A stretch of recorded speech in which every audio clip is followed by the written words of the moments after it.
Hello everyone, সবাই কেমন আছেন? আশা করি সবাই ভালো আছেন। বন্ধুরা, আমরা সবাই জানি যে টাকার রেট ভিন্ন ভিন্ন। মানে কোনো দেশের টাকার রেট বেশি, আবার কোনো দেশের কম। কিন্তু আপনি কি জানেন আজকের দিনে রাশিয়ার 1 রুবল সমান বাংলাদেশের কত টাকা হয়? আপনার ধারণা কি ঠিক, নাকি অবাক হওয়ার মতো কোনো চমক আছে? এই ভিডিওটি বিশেষভাবে আপনার জন্য তৈরি, তাই শেষ পর্যন্ত দেখুন। কারণ আপনি যদি নিয়মিত টাকার রেট জানেন, তাহলে অর্থ লেনদেন বা বিদেশ থেকে পাঠানো রেমিটেন্সে লাভবান হতে পারেন।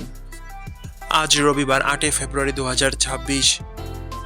আজ রাশিয়ার 1 টাকা সমান বাংলাদেশের 1 টাকা 59 পয়সা, আর অপরদিকে বাংলাদেশের 1 টাকা সমান রাশিয়ার 0 টাকা 63 পয়সা।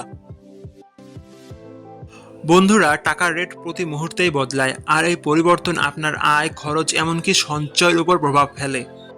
তাই নতুন রেট সবার আগে জানতে এখনই চ্যানেলটি সাবস্ক্রাইব করুন এবং বেল আইকন প্রেস করুন, যাতে কোনো আপডেট মিস না করেন।